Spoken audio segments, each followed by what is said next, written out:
Must be distinctly understood, or nothing wonderful could come of the story. The register of his burial was signed by the clergyman, the clerk, the undertaker, and the sole mourner. Old Marley was dead as a doornail. Once upon a time, of all the good days in the year, on Christmas Eve, Bob Cratchit sat busy in the counting house of Ebenezer Scrooge. Off! Off with you!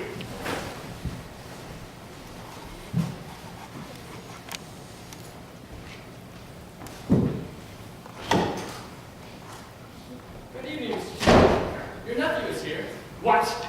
Your nephew, Fred. I told him you wouldn't see him, but... Merry Christmas, Uncle. God save you. Ah, humbug. Christmas a humbug, Uncle. Surely you don't mean that. I do. Merry Christmas. Ah, what's right of you to be married? What reason have you to be married? You're poor enough. Come then, what reason do you have to be dismal? You're rich enough. Ah, humbug. How can I help but be dismal when I live in such a world of fools? Merry Christmas. Out upon Christmas. What is Christmas time to you? But a time to find yourself a year older and not an hour richer. If I could work my will, every idiot who goes about with Merry Christmas on his lips would be boiled in his own pudding, and then buried with the sake of Polly through his heart. Uncle. Nephew, keep Christmas in your way. Let me keep it in mine. Keep it, but you don't keep it.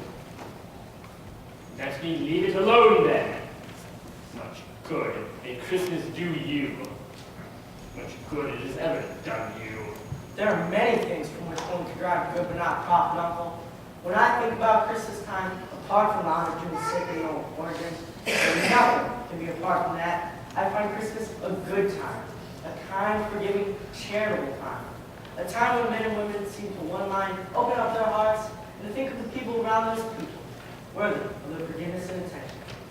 And therefore, though it's never put a scrap of gold or silver in my pocket, I find Christmas has done me good and will do me good. And I say, God bless it. Here, that's been quite enough from you, Cratchit. Let me hear the sound. You'll keep Christmas by losing your situation. Come now, Uncle, don't be angry. Coming down to declare me upon. You ask the same thing every year when you come and dine. The answer is also the same. No. But why, Uncle? Why? Why did you get married? Why? Because I fell in love. Because you fell in love. That is the only thing in this world more ridiculous than Merry Christmas. Good afternoon. But Uncle, you never came to see me before I was married. Why give it as a reason for not doing now? I want nothing of you. I ask nothing of you. Why cannot we be friends? Good afternoon. I'm sorry, with all my heart, that you won't join us, Uncle. We've never had a quarrel in which I've had a part. I've made this offer in homage to Christmas, and I'll keep my Christmas good to the last. Merry Christmas, Uncle. Good afternoon. And a Happy New Year. Good afternoon. Oh, and a Merry Christmas to you, Bob. Merry Christmas, sir, indeed. And there's another one. My clerk. 15 shillings a week, a wife and family to support, and he goes about talking of Merry Christmas. How the time to beg him. Give the door credit.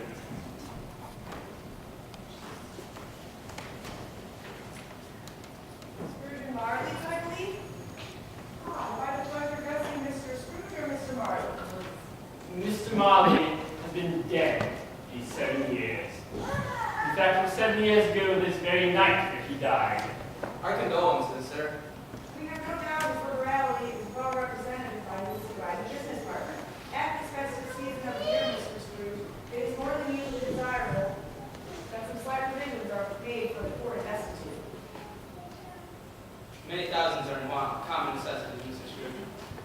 Are there no prisons Plenty of prisons. and the workhouses? Are they still in operation? They are still, I wish I could say they were not. Oh, I was afraid you must be saying that something had happened to deter them from their useful course. I'm very glad to hear it. A few of us are trying to raise a fund for the poor and the needy, to buy them some food and drink and means of warmth. We choose this time because at the time of all others, where want is keenly felt and abundance rejoices. What shall we put you out for? Nothing. Do you wish to remain anonymous? I wish to be left alone. Since you ask me what I wish, that is my answer. I don't make merry myself at Christmas, and I can't afford to make idle people merry. I help to support those establishments I've mentioned, and they cost enough. Those who are badly off must go there. But many can't go there. Many would rather die. If they would rather die, then they'd better do it and decrease the surplus population. But if you would only understand, What is there to understand? It's enough for one man to understand his own business and not interfere with others. Mine occupies me constantly. Good afternoon. Show them out, Cratchit.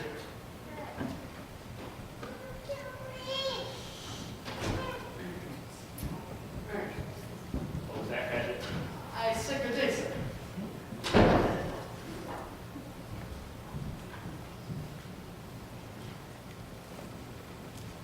God rest ye merry gentlemen, nothing you did.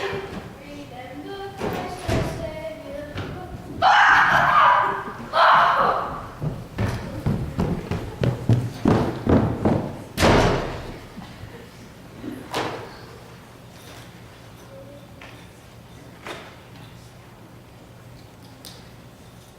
5 minutes past the hour.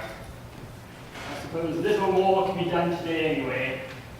Clear off your desk. Yes, sir, Mr. Scrooge.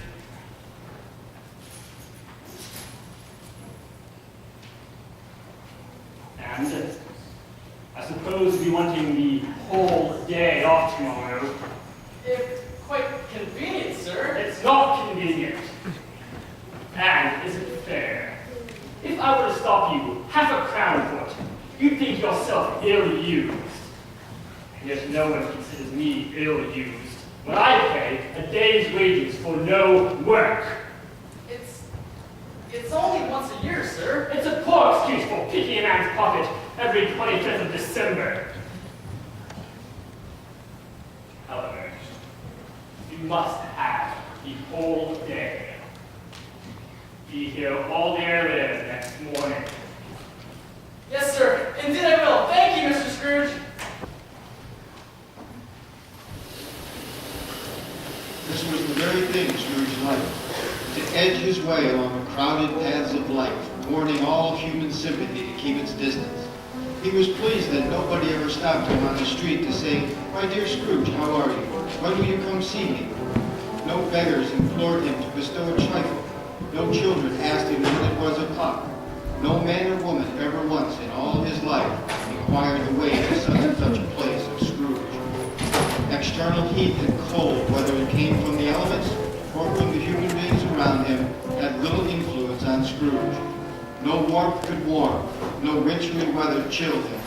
Scrooge barely noticed the cold and fog and darkness as he made his solitary way home to the apartments which had once belonged to his deceased partner, Jacob Marley.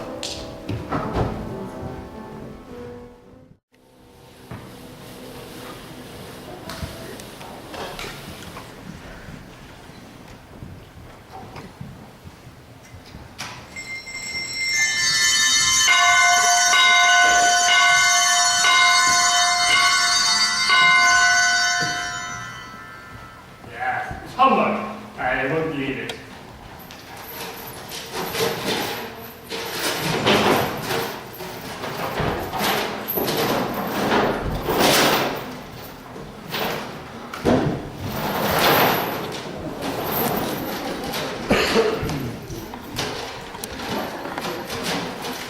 Well, what do you want with me? Who are you? Ask me who I was. Fine. Who were you then? Rather particular, aren't you? In life, I was your business partner, Jacob Marley. Jacob? Really? You don't believe in me! I don't.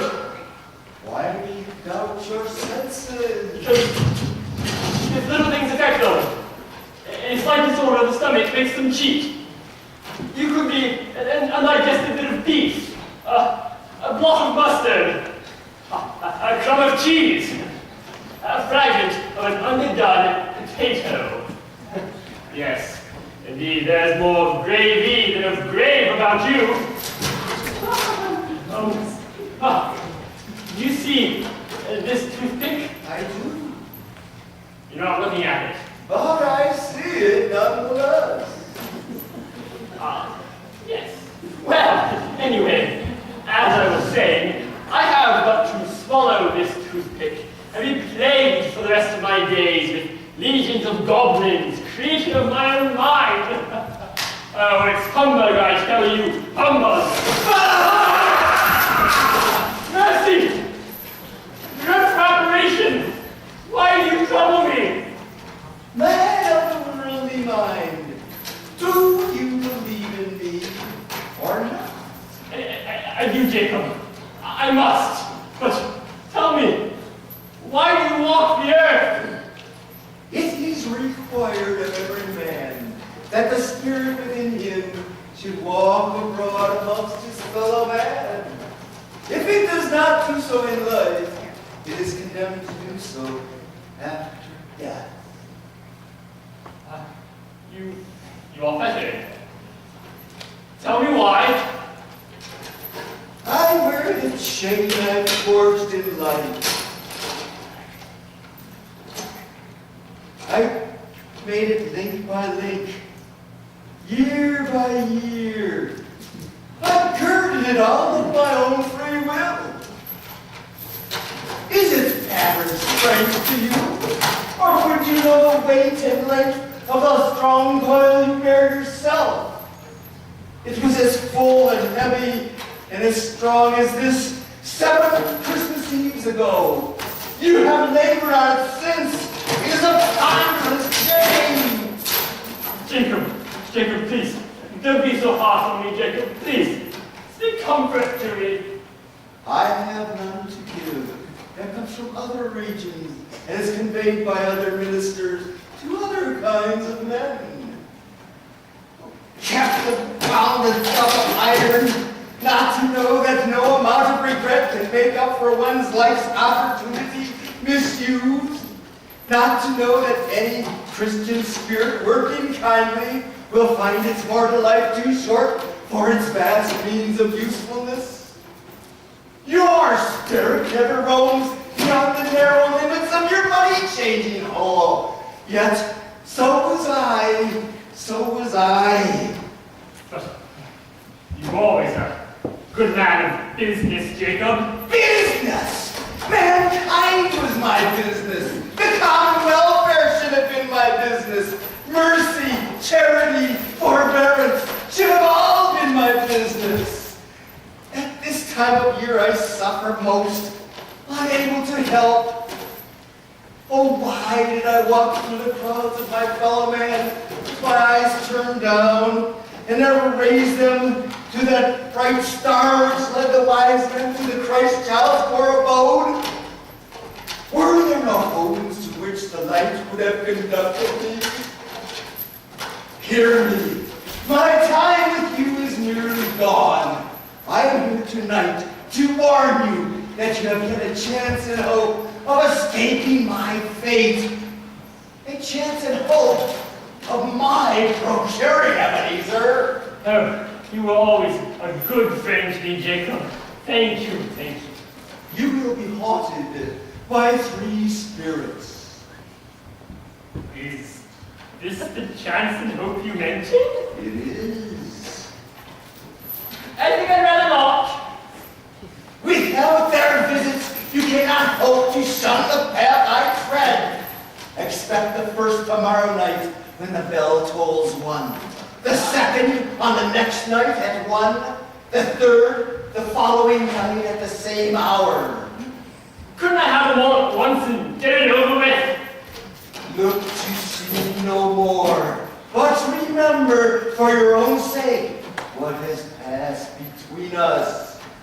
I go now to join my fellows, doomed never to rest, never to linger anywhere, longing to interfere for good in humans' lives. But having lost that power forever, farewell.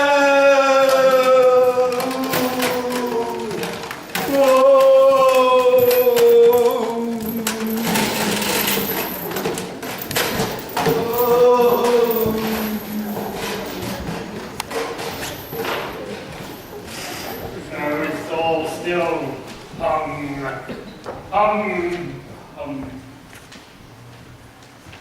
think I'll go to bed. Okay.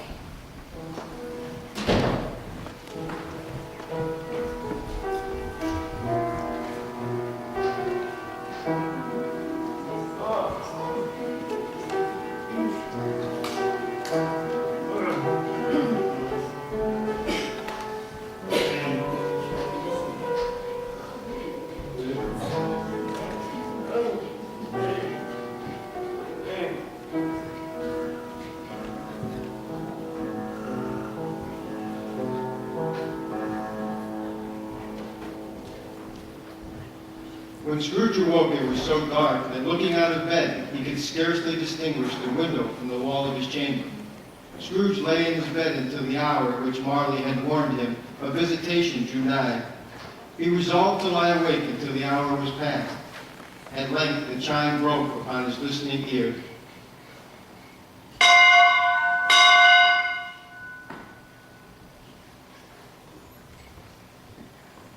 Are you the spirit whose coming was foretold to me? I Who are you? am. I am the ghost of Christmas past. Long past? No, your past, Ebenezer Scrooge. And what business brings you here, spirit? I am here for your welfare. I would think that one night of uninterrupted rest would be better for my welfare. Your salvation, then. Rise, walk with me. Oh, no, spirit, it's cold outside, and I've got a cold, not just for the weather. Come, bear but a touch of my hand, and we shall be upheld through time together.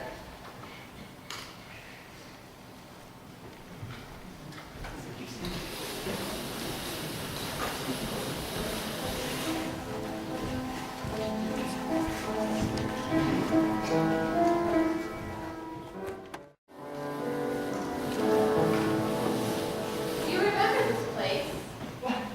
This is my old schoolroom. I was born here. But how? This is but a shadow of what has been. It does not really exist. Oh, yes, of course. Dear me, no one here now. The place is deserted. Not quite deserted. A solitary child, neglected by his friends, is left here still. Why, it's me. Oh, yes, of course. I forgot it was Christmas. Your lip is trembling. And what's that upon your cheek? Nothing.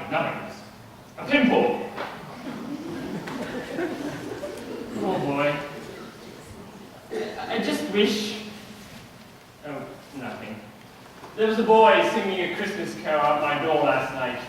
I just wish I'd given him something, that's all. Ebenezer! It's you, whatever brings you here. I've had to give you home, Ebenezer, to be home. For good, Sam? Yes, home forever and ever. Father is much kinder than he used to be. It's all as lonely as before you went away when Mother was still alive. I asked if you could come home and you said that you should. Are you sure Father wants me to come back? Oh yes, I know he wants you back. He's chained as an eater. He said we're to be together all Christmas long. This shall be the merriest Christmas ever. Yes, that's Always another to picture your sister. But she had a large heart. So she had, Spirit. So she had. She died as a young woman, but had, I believe, children? Yes. One child. Good. She bore your nephew, Fred. Yes. Yes, yes. Come, we have more to see this night.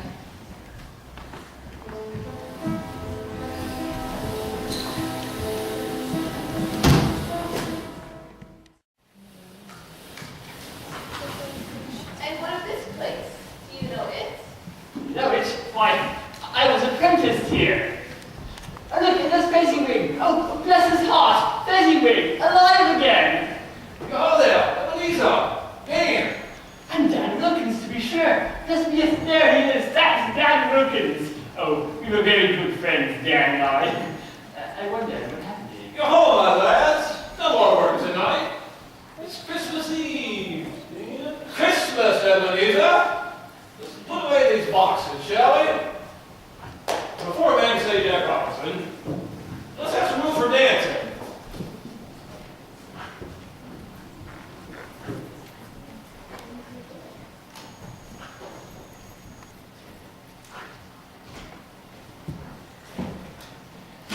Oh, Dan!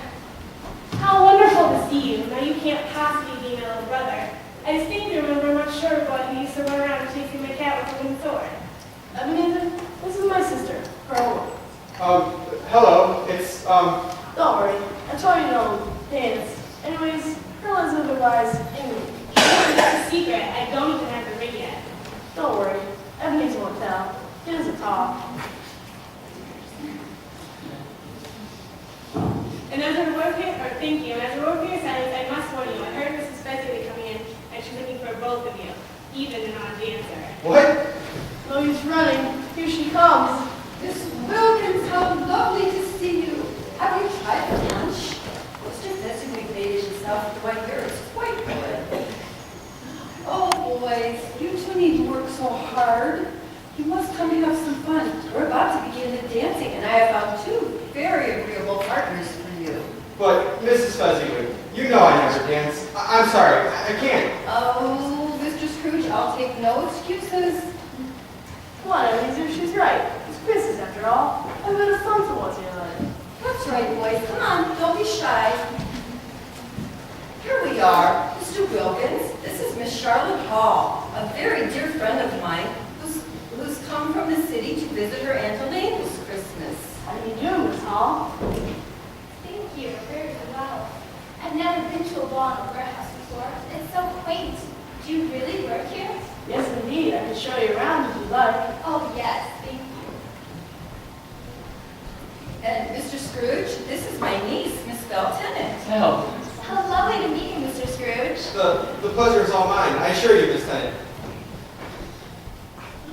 Now, you two, you look so lovely together.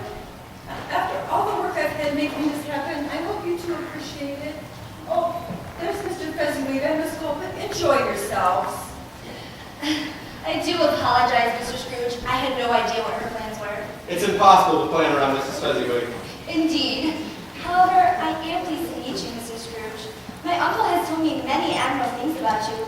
He told me that you were the most ambitious of his apprentices, and the quietest. However, I fear that he may have exaggerated the claim that you are incapable of speaking with young ladies. There's always a first time, Miss Tennant. My dear, I think all our guests have arrived and been introduced. Shall we start the dancing? Yes, my dear, we shall. Let's have some music.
have permission to call upon you later? Yes, I believe I should also enjoy that very much. I look forward to it. Goodbye, Belle. Goodbye, Ebenezer.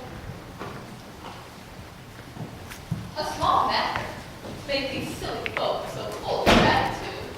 Small? Certainly small. He has spent but a few pounds of your mortal money. Is that so much that he deserves this praise? Good old Fezziwig. I can't believe he gave us so much for our Christmas bonuses. I'd be thinking you'd be singing Mrs. Fezziwig's praises tonight, eh, Ebenezer? You and Belle? Dan, I could gladly sing praises to a beautiful maiden tonight, but it would not be Mrs. Fezziwig. God bless her interfering soul. I've never had such a wonderful Christmas. Ah, yes. And it's all up to Fezziwig's generosity.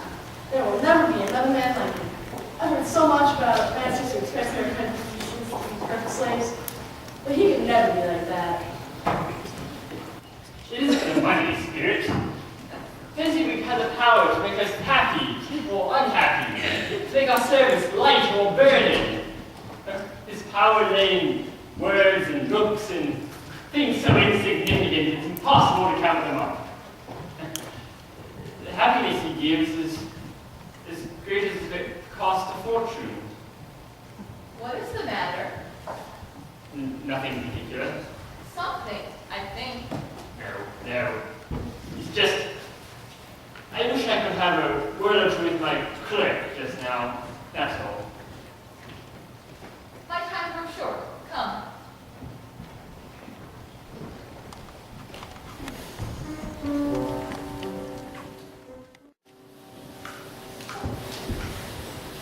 It matters little, to you, very little. Another idol has displaced me, and if it can cheer and comfort you, as I would try to, I have no just cause to grieve. What idol has displaced you? A golden one. Oh, and this is the even-handed dealing of the world. There is nothing which it hates as much as poverty, and yet the pursuit of wealth is so severely condemned. You fear the world too much. All your other hopes have merged into the hope of being beyond its reproach. I've seen your nobler aspirations fall off, one by one, until greed engrosses you. Have I not? What then? Even if I have grown so much different, and some might say wiser, what then? I'm not changed toward you. Am I? You are changed. Our engagement is an old one. It was made when we were both poor. You were another man. I was a boy. You see, your own feelings tell you that you are not what you were. I am. A life together promised happiness when we were one in heart, but it is misery now that we are two. How often and how keenly I have thought of this, I will not say. It is enough that I have thought of it, and can release it. Have I ever sought release? In words? No, never. In what then? In a changed nature, in an altered spirit, in a life with another goal, in everything that made my love of any value or worth in your sight.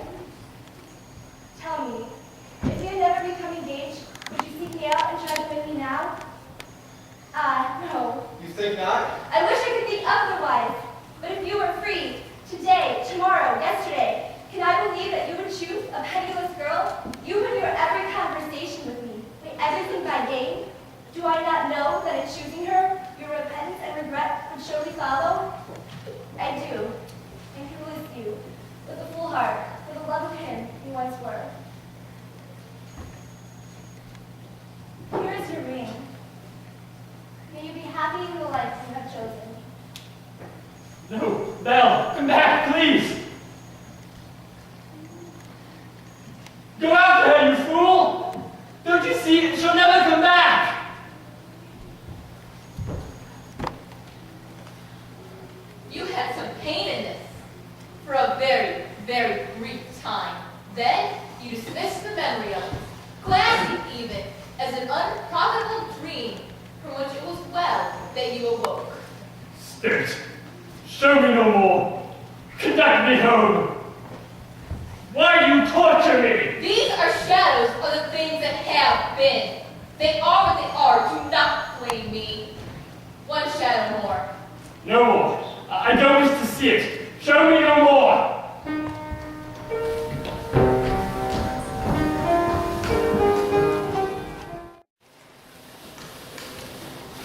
I'll get you, Captain July. Not if I get you cursed, Captain July. You can't call me that, huh?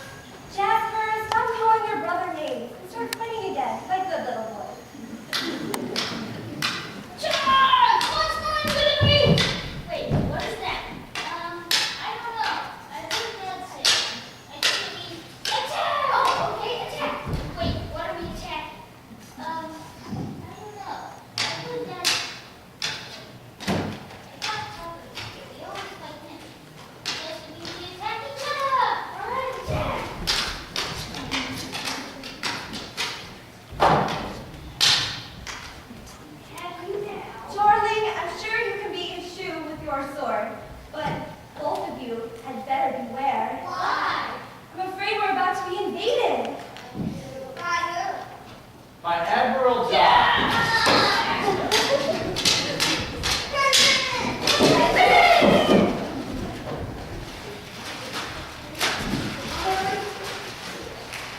after actually go a few rounds? Only after we can tackle the terror of the sea.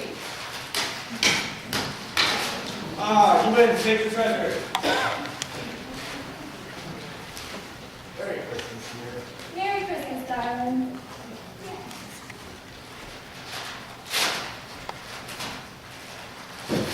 Oh, it's beautiful. Here's your Christmas present. Well, thank you. I saw a friend of yours today, Belle. Really? Who was it? Ebenezer Scrooge. I passed by his office today. I hear his partner on the phone to death. He's very sad, alone, quite alone in the world. Ebenezer, poor foolish man. Smith, take me home. I cannot bear it. To think that I could have been that man. I beg of you, leave me.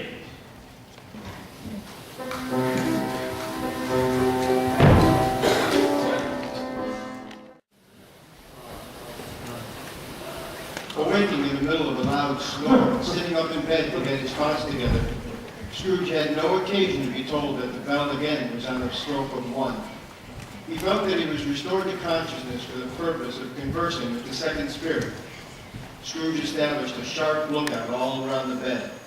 Prepared as he was by the first 2 ghostly apparitions, Scrooge was ready for a broad range of strange appearances, and nothing between a baby and a rhinoceros would have astonished him very much.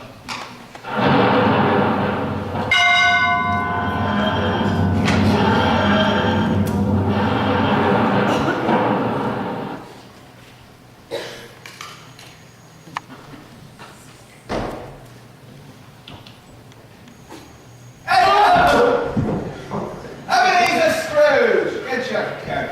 Get up and know me, man. I'm the ghost of Christmas presents. You ever seen the likes of me before? No, I don't think I have, Spirit. You really have any pretty faces in mind. No, never. Spirit, conduct me where you will. I did forth last night on compulsion, and I'm learning a lesson that's working now. Tonight, if you have aught to teach me, let me profit by it. Oh, good, willing companion, only way to take them. So, touch my robe. Yeah, the robe, robes are cool. Come on, don't be shy.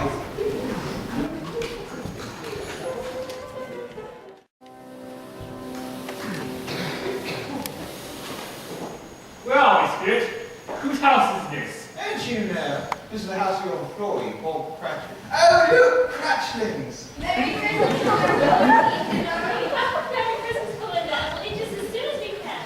Now, whenever I go out to precious Father's bed, and you brought the tiny tin. And Martha wasn't half as late last Christmas Day. Here's Martha, mother. Lane, Martha's home. Dear Martha was.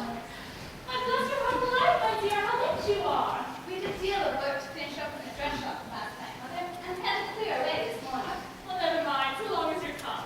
Now, say yourself down before the fire and have a warm look, blessing. No, there's Father coming. Let's have Martha hide and splash Father. This is your father. It's a joke. You're always playing those sorts of tricks on him. You know you won't. Hi, Martha, hi. Oh, all right. She falls to this every time. Coming to journey's end, certain his white charger slows, stops, and lets us guide at night take a rest.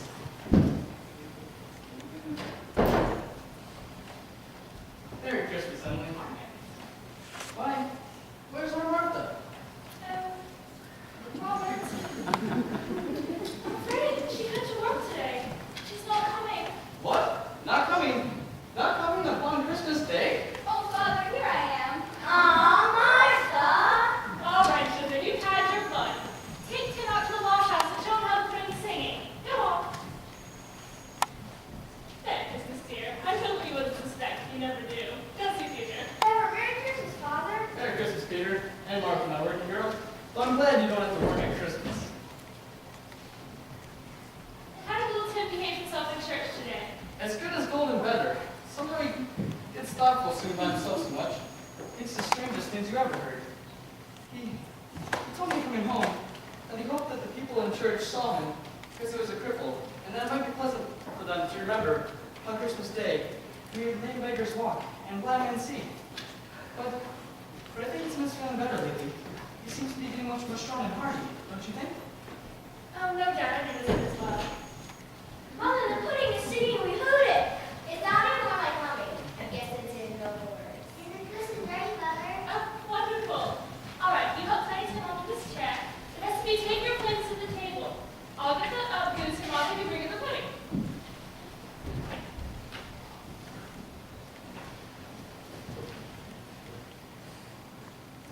Here we are, done to return.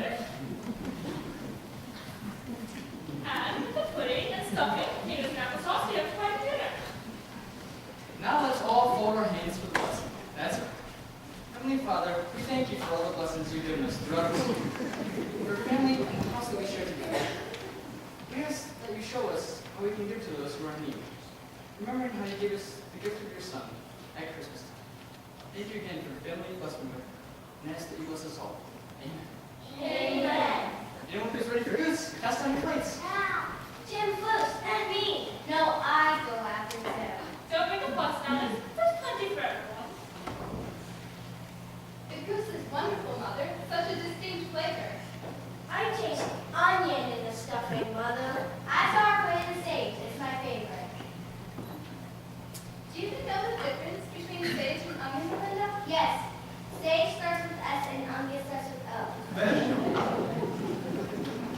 I taste onion. Children, arguing on Christmas Day. I think it's quite possible that they're both sage and onion in the stuffing. What do you think, Emily? I think you might be right, Robert, about the stuffing, especially about the children fighting on Christmas Day. Yes, Mother. Martha, or Emily, both of you. This pudding is amazing. I think it's the finest in the history of our marriage.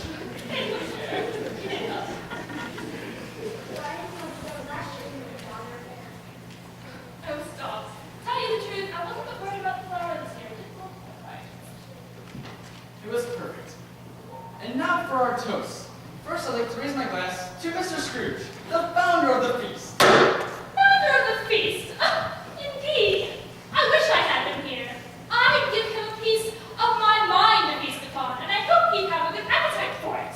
Emily, children, Christmas Day. It should be Christmas Day, I'm sure, when one drinks to the health of such an odious, stingy, hard, unfeeling man as Mr. Scrooge. Emily, now. You know these all lessons, Robert. No one knows it better than you do. My dear, Christmas Day. Robert, I'll drink his health for your sake. And the days, not his. Long life to him. A Merry Christmas and a Happy New Year. He'll be very merry and very happy, I have no doubt. No doubt. Now, let's all drink his health. So, Master Peter, I was waiting to mention this until the whole family was here, but I have my eye on a situation for you, which will allow you to experience the joys of working. And the even greater joys of taking a long holiday. Unless, of course, your employer is Mr. Scrooge. As I was saying, I have my eye on a situation for Master Peter Cratchit, which, if he obtains it, shall bring in a full 5 and 6 pence weekly. That much, Father? Really? Peter's a man of business. My eldest son already overlooked craft work. It'll be a good Mother, don't be sad. I should think so. I'll take you to be looked at sometime after New Year. Hooray! Peter can buy some sweets for me. Oh, my goodness, how late it is. We must all of us be getting to bed. What a wonderful Christmas is like. Any Christmas where we are all together is. A Merry Christmas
Here, tell me, will Cratchit's son live? There's a vacant seat in the chimney corner, and Cratchit had near the cafe. The shadows of the future remain unchanged. The child will die. Oh no, no, Spirit, please, say he will be spared. If things cannot be altered, then none of my race will find him. But what of it? If he be ought to die, then he might as well do it to decrease the surplus population. Wouldn't you agree? Oh no, no, Spirit, I didn't mean that. I didn't think. You didn't mean. You didn't think. Well, man, if need you have the heart of a man, before you judge, you must learn what the surplus is and where it is. Will you decide what men shall live and what men shall die? It may be, in the sight of heaven, that your life is more worthless, less fit to live, than the life of the unborn son of God, of a man with much more grace and much less worth.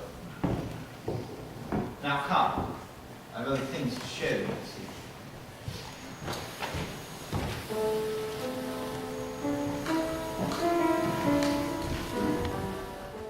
As Scrooge and the Spirit went along the streets, the brightness of the roaring fires in kitchens, parlors, and all sorts of rooms was wonderful. If you had judged by the numbers of people on their way to friendly gatherings, you might have thought that no one was at home to welcome them. However, the ghost led Scrooge past the many merrymakers and into the parlor of his nephew Fred, the very man he had so lately scorned because of his belief in Christmas. He said that Christmas was a humbug. He believed it too. More shame for him, Fred. I can't believe he's really our uncle. He's really a comical fellow. That's the truth. Not so pleasant as he might be. However, his crimes carry their own punishment. I have nothing to say against him. I'm sure he's very rich, Fred. At least you and Clara have always told us so. What of that? His wealth is of no use to him. He doesn't even make himself comfortable with that. I have no patience with him. Nor I. Nor I. The man's as hard as flint. Oh, I have. I couldn't be angry with him if I tried. Who suffers by his ill winds? Himself. Always. What's the consequence of his taking a dislike to us and not making merry with us? He loses some pleasant moments, which could do him no harm. Well, I believe he loses a very good dinner. Quite so. It was a wonderful meal. Exactly. Let no one disparage our sister's cooking, even if he is married. Well, I'm very glad to hear it, because I haven't any great faith in these young housekeepers. What do you say, Topper? Oh, it isn't for me to say, Fred. I'm afraid of bachelor such a wretched outcast that he has no right to express his opinions on these sorts of subjects when such accomplished ladies are in the room. Oh, Topper, you can express your compliments as much as any of us. Well, if I must say, it was the best meal I've tasted once, and the pleasantest company I've ever been included in. Colonel dear, don't you have anything to say? What do I think? Oh, but the dinner, yes, was charming. What? Lovely. What? Oh, do go on, Fred. He never finishes what he needed to say. I was He's only- a ridiculous fellow. I was only going to say the consequence of his taking a dislike to us, and not making merry with us, is that he loses some pleasant moments, which could do him no harm. I mean to give him the same chance every year, whether he likes it or not, frankly. He may rarely Christmas till he dies, and you can't help thinking better when your friends begin going down year after year and saying, Uncle Scrooge, how are you? If it only puts him in a good enough temper to lose over 50 pounds, that's something. I think I shook him this year. You know you didn't. I did. I really think I did. You're right, Clara. He is a ridiculous fellow. Why ever did you marry him? Why? Because I fell in love. Come, Claire. I believe we're leaving the wretched bachelor outcast out of his hands. What do you say to a game? Yes, how about blind man's bluff? Yes, a good sporting game of blind man's bluff. Nothing like it in the world. Here's a blindfold. Topper and I picked one out yesterday.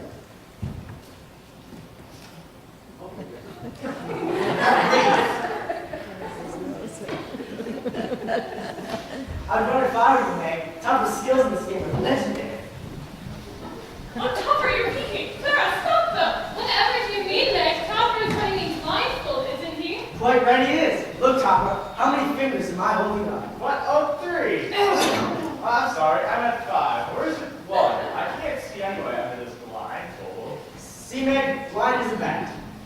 And if you believe that, Fred's Uncle Scrooge is at the door with presents for everyone. Presents? Should we start the game with him, the visitor? No, dear, he's already gone away. Oh, bad luck. Aha! I'm happy now. Which one of you could it be?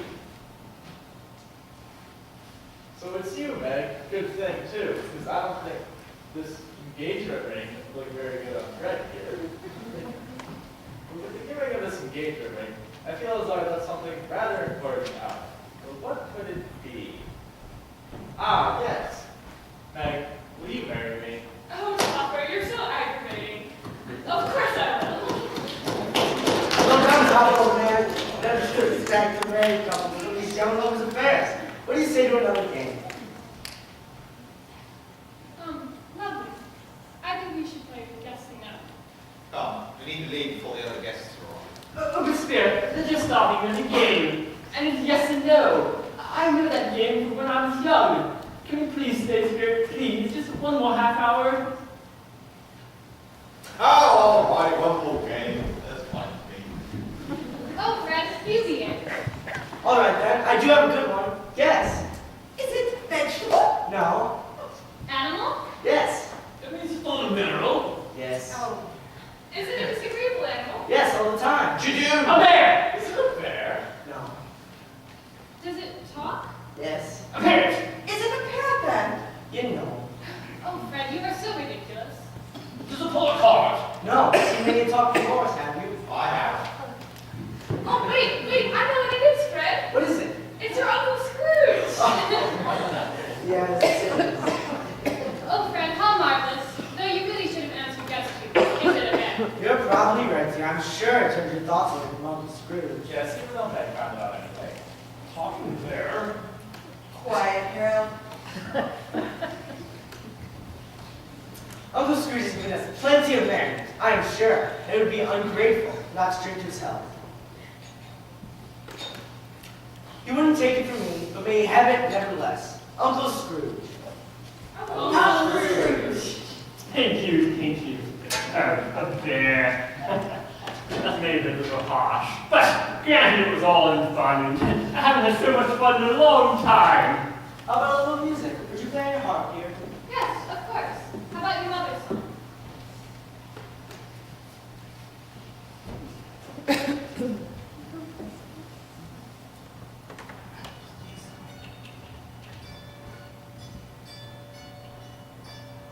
Seriously, I recognize that tune. It's my sister Van's favorite song. She's here. No, Scrooge. Your sister's not here. She's dead, remember. This is your niece, Clara, and you have never taken the time or interest to meet. Now come, you have to leave. My time is growing short. Oh no, Spirit, please, I just want to stay. Just for a little bit. Please, no.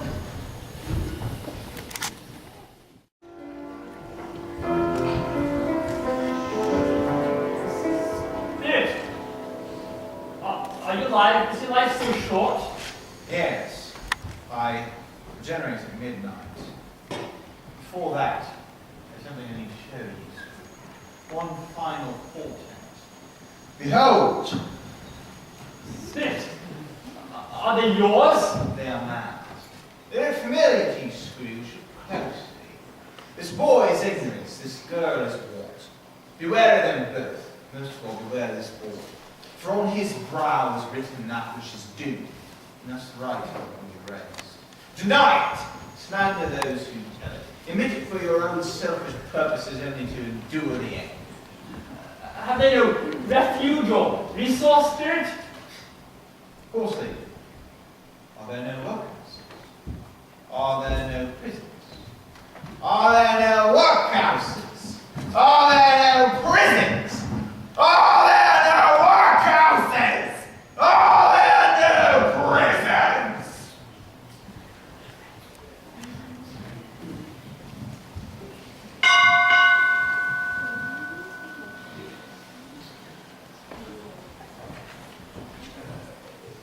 Am I in the presence of the spirit of Christmas yet to come?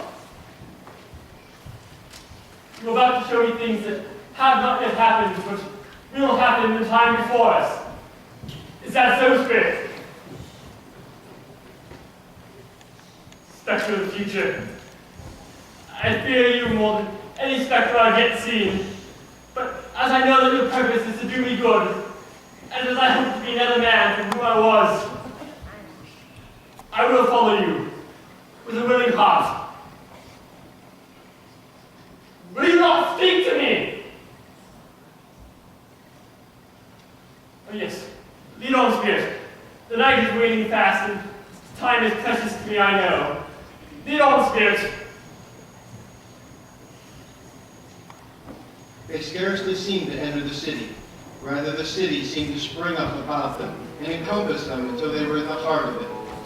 And while the phantom glided amongst the merchants, who hurried up and down and conversed in groups, Scrooge searched the faces for his own face, but another man stood in his accustomed corner, and though the clock pointed to its usual time of day for being there, he saw no likeness of himself among the multitudes.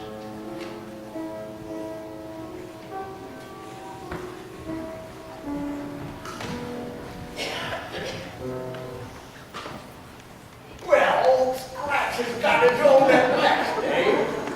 So I'm told. I don't know much about himself. I only know he's dead. When did he die? Last night, I believe. Why? What was the matter with him? I thought he'd never die.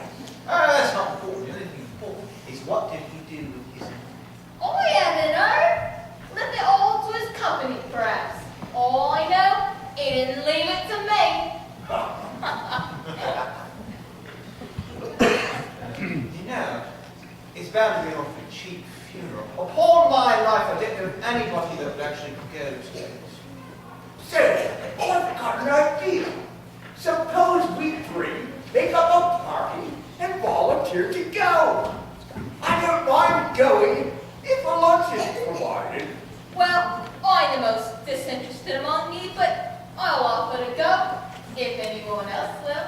And only if there's lunch, for I must be fed. That way, I can say I won't just be wasting me time. You are a dreadfully frightening woman.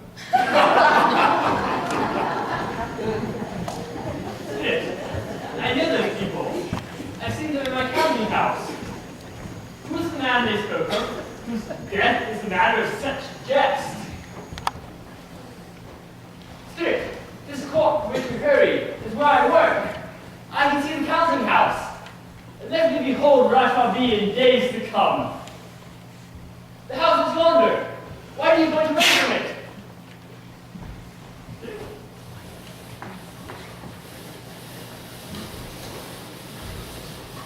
Not bad, not bad. All shoes in good shape.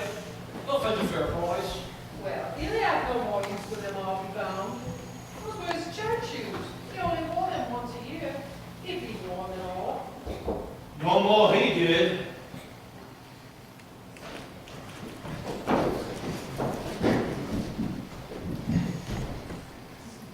There.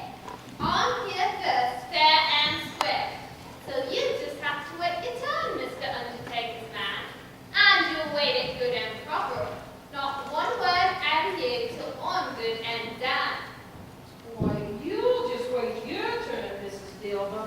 I was here well before both of you. And if you're thinking you're good, I'm just going to step aside and let you ahead of me. You've got another thing coming. Shove off. I'm talking to you, Annie. Keep your hair on. That's why I'm the presence of a gentleman. I'll just have to do a good and proper thing and let you go first. I'm nothing if not a lady. I beg your pardon, Mrs. Dilber, but do you call braining me in the alley with your cane to keep me from going inside, showing proper manners? Are you calling me unladylike? You wouldn't know a proper lady if she hit you across the face. I was hit across the face. Is that how you treat a gentleman? Shut your face. I'm not calling you a gentleman. Oh, seems like Mrs. Dilber bested you again, eh, Undertaker? Joe, you haven't given me my money for that there bundle yet. My sincere apologies, Annie. Here, let me see. Always giving too much to ladies, you know. It's a weakness of mine, and that's the way I rule myself. 7 and 6, Annie.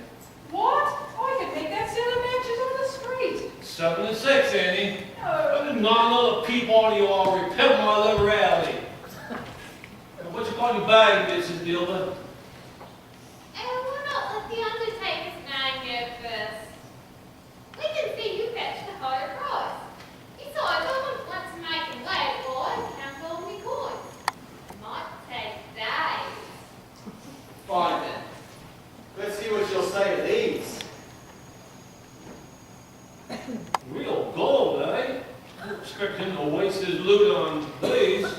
How about the brooch then? Oh, it's not good for sure. Probably any value in the brooch. 18 shillings for the lock.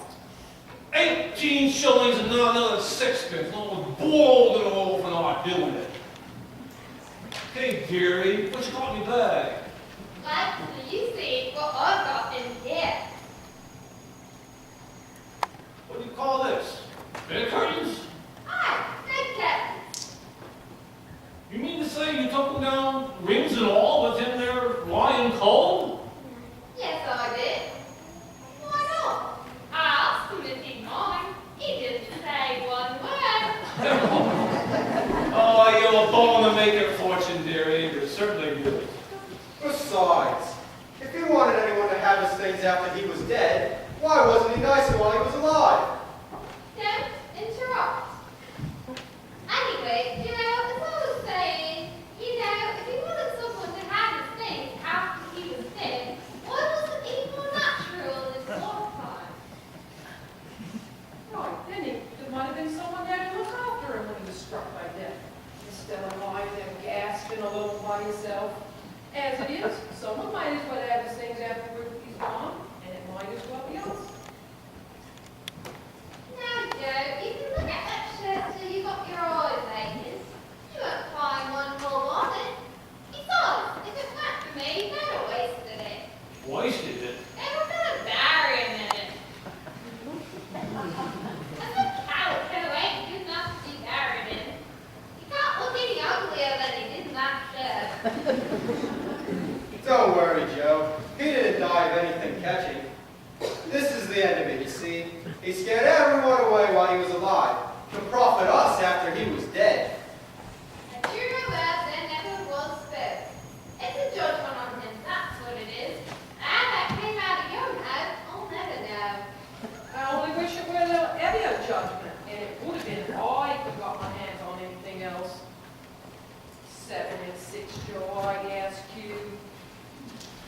Spirit, is the pleasure of others the only emotion associated with this man's death? How can that be? Spirit, please, let me see some tenderness connected with a death. All this scene you have just witnessed will haunt me forever.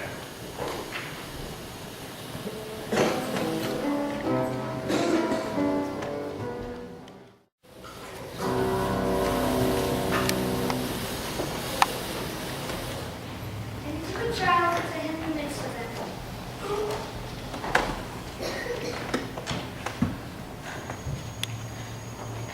It's all right, dear. I'll be all right in a minute. It's just the color. It hurts my eyes. The color? Oh no! Not Tiny Tim! See, they're better now. The sewing makes him weak by candlelight, and I wouldn't show my eyes to your father when he gets home. It must be near his time. The pastor added, but he's lost their soul the last few years. I learned to walk with Tiny Tim upon his shoulders very fast indeed. So was I. So am I. I know. We all have. He was very light to carry, and your father loved him so that it was no trouble. No trouble.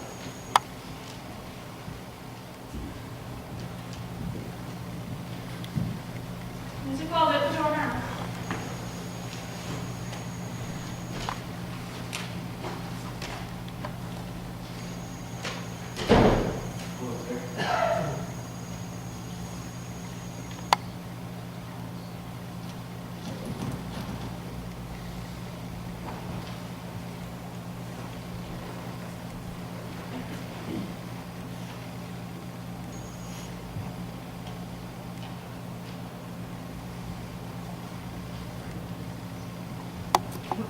You work with your mother today?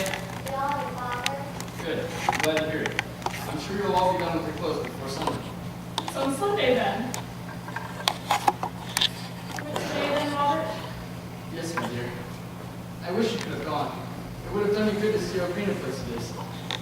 But you'll see it often. promised him I'd walk there every Sunday.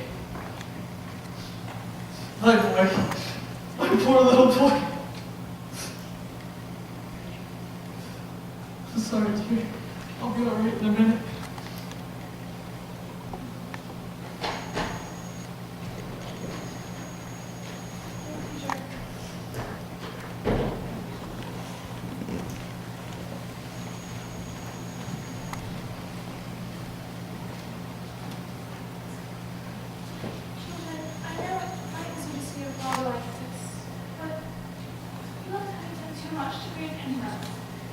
He loves all of you. We love all of you so much. Let's say a prayer for your father, for all of us.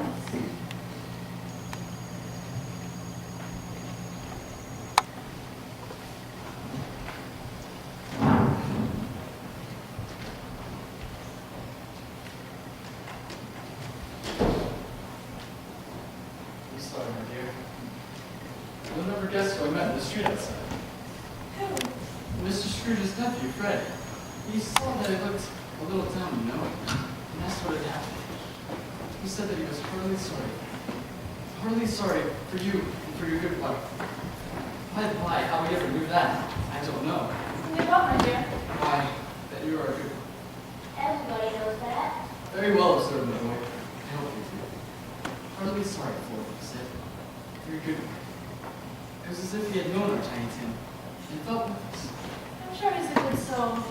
He even gave me his card and said that if he could be of any help to us in any way, he'd be happy to oblige.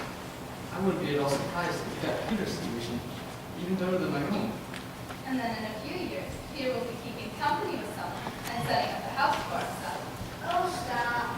It's just as likely as not. And I hope, with all my heart, that you are able to provide all that your family needs.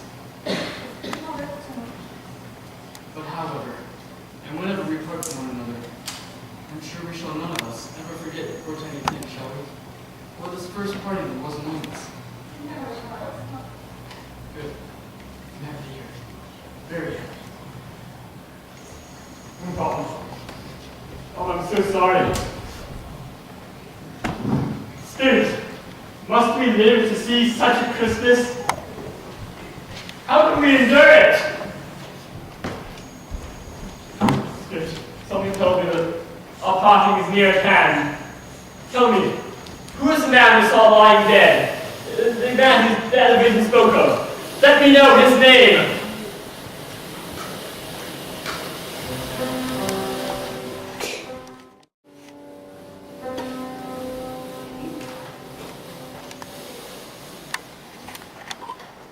Spirit, before I go near that stone, answer me one question.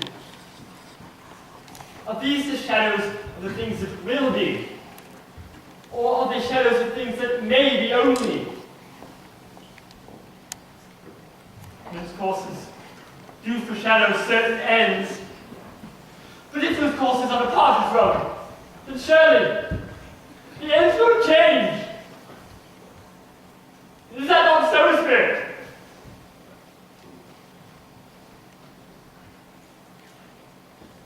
The future can be changed. Man's life can be made right.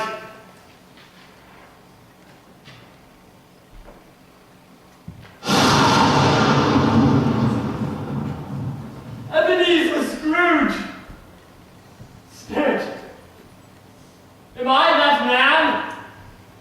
That man whose death has brought happiness to so many? Oh no! No, Spirit, hear me! Have pity, Spirit, please! Why should we this time past all hope? I am not the man I was.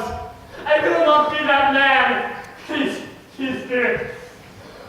I will honor Christmas in my heart and try to keep it all the year. I will not cut out the lessons you have taught me. Oh, tell me I'm sponged away the writing on this stone. Surely none yet to dispel the shadows you have shown me. My changed life. I will change. I swear it. I will change.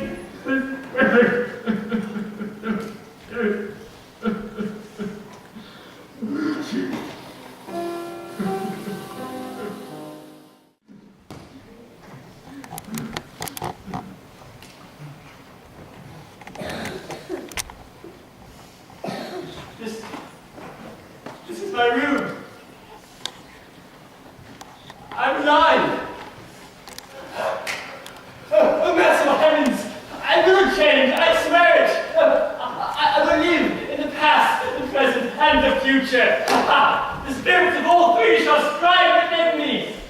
Oh, Jacob Marley, thank you. Having been Christmas time, be praised for this. I said it on my knees, Jacob, on my knees. My knees. The dead cannons. They're here. They're real. They're not torn down. I'm fanatic. I don't know what to do. I don't know what day of the month it is. I don't know how long I've been among the spirits. I don't know anything. Oh well. I'm as light as a feather. I'm as happy as an angel. I'm as merry as a schoolboy. I'm as giddy as a drunken man. A Merry Christmas to everyone! A Happy New Year to the world!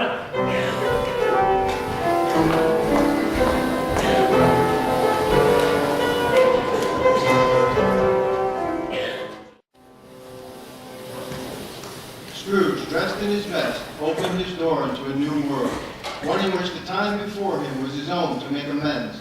He was so fluttered and glowing with his good intentions that dressing himself was difficult. Shaving in particular was not an easy task, for shaving requires attention, even when you don't dance while you're at it. But if he had cut off his nose, it would not have dampened his spirits very much. Scrooge met everyone with a thankful and happy heart. Very good to see you this morning. Sorry, sir. Quite all right, my dear boy, quite all right. You hit where you were aiming at. I think I did. Excuse me, young man, can you tell me, what day is it today? The day. Today, what is it? Today? Yes. Christmas Day. It's Christmas Day! I haven't missed it! The spirits have done it all in one night. They can do anything they like. Of course they can. Of course they can. Hello, my fine fellow. Do you know they sold the prize turkey in the poultry shop around the corner, not the one on the street, the one at the corner?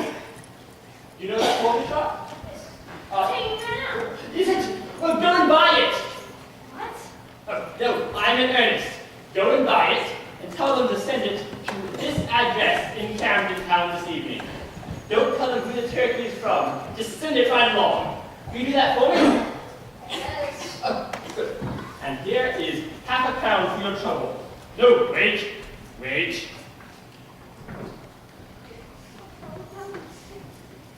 Make it a whole crown. Oh, that's such a long way to walk, too. One whole street. Well then, you must have a cab.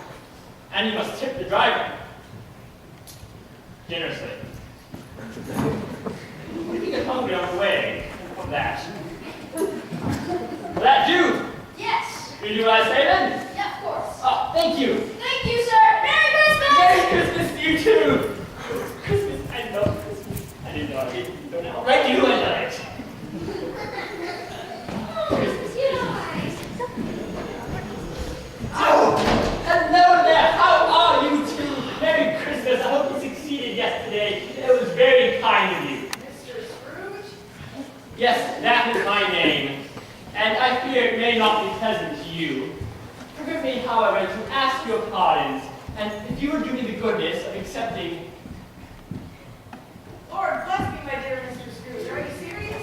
If you please, not a farthing less. A great many back payments are included in it, I assure you. Will you do me the honor of accepting it? My dear sir, I don't know what to say to such an interruption. No, please. Don't say anything. Just come and see me sometime. You will both come and see me, won't you? Yes. Thank you. Bless you both. It's going to be time to buy yourself something nice. Thanks, Mr. Scrooge. Yes, thank you. Merry Christmas to you too. A Merry Christmas to the world. Merry Christmas to you and Merry Christmas to you. Very Merry Christmas to you. He went to church and walked about the streets and watched the people hurrying to and fro and patted the children on the head. He found that everything yielded him pleasure. He had never dreamed that any walk, that anything could give him so much happiness. In the afternoon, he turned his steps towards his nephew's house. He watched the people hurrying to and fro and patted the children on the head. He found that everything yielded him pleasure. He had never dreamed that any walk, that anything could give him so much happiness. In the afternoon, he turned his steps towards his nephew's house.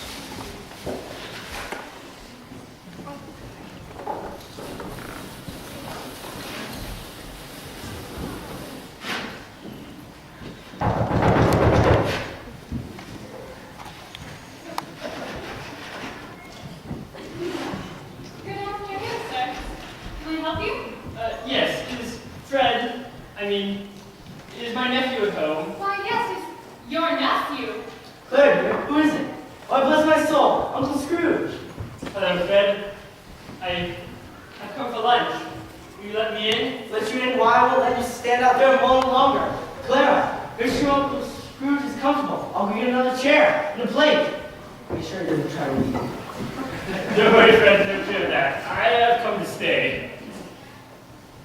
Clara, can you ever forgive an old man for never coming to see you and Fred for all these years? Why, of course, Uncle. I only wish you'd come to us sooner. So do I, my dear Clara. So do I. Have a seat. Thank you. Nice house. Christmas house. Is there anything else I can do you? Oh no, thank you. I'm quite all right. But do you think later on maybe you might play your harp? I think you play quite well. Thank you. Of course I will. No, thank you.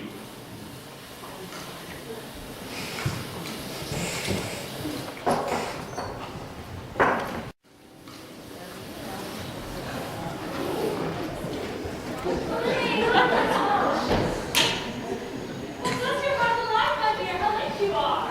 Rita Deals left to finish up in the dress shop last night. I'm going to clear away this morning. Why, mother, where on earth did that come from? I've no idea. A man in the grocery shop earlier this morning. It was given us that in the explanation. Well, what a lovely Christmas miracle. There's father coming. Let's have one of the highest spice father. He's so surprised it's a joke. Oh, you know he was. Anyway, I think the turkey is quite enough surprise for any man. Hi, Brenda, hi. Oh, all right. Coming to journey's end. Sir Tim's white charger slows, stops, and lets us guide and I take a rest. Merry Christmas, Emily, dear. Why, where's our Martha? Oh, Robert, I'm afraid she had to work today. She's not coming. What? Not coming? Not coming upon Christmas Day? Oh, Father, here I am. And here is another surprise for all of us. Why, where on earth did you get this, Emily? It was a gift, and the giver would not give us this day. Who on earth could have sent it? Mr. Scrooge. What? That man, the founder of our feast. Why do you think that, Tim? Must be another traveler. So, here you are. Rather behind your time, aren't you, Cratchit? What do you mean by lazing about at home at this time of day? Oh, I'm sorry, sir. I am behind my time. If you will excuse me, Mr. Scrooge, I may point out that you gave my husband, Robert, the day off, as is customary on the blessed day of Christmas. Customary? Do I seem the sort of man who is slave to custom? Bob Cratchit, I've had just about enough of you and your romantic sensibilities. In that case, Mr. Scrooge, allow me to express my opinion of your treatment of my husband, who cannot even take one day off a year. Emily, dear. Mr. Scrooge, No, not another word, Cratchit. I am not going to stand for this sort of thing any longer, and therefore, Bob Cratchit, I am about to raise your salary. here! Oh, you're not for the constable! No, Bob, I am not crazy. I'm not the man I was. I'm a changed man, Bob. And as that changed man, I would like to wish you and your family a Merry Christmas, Bob. A Merry Christmas that I've given you in many a year. I'm going to raise your salary. I'm going to make you a partner in my business firm. And I'd like to do anything I can to help you and your family. Starting with making sure that this young man receives the best medical care money can buy. A Merry Christmas, Bob. God bless you and your family. Merry Christmas, Mr. Scrooge. I love Christmas. Scrooge was better than his word. He did it all and infinitely more. And to Tiny Tim, who did not die, he was a second father. He became as good a friend, as good a master, and as good a man as the good old city ever knew. And it was always said of him that he knew how to keep Christmas well if any man alive possessed the knowledge. May that truly be said of us, and all of us. And so, as Tiny Tim observed, God bless us, everyone.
Hope you all see the hope of Christmas this year. Thank you. Merry Christmas.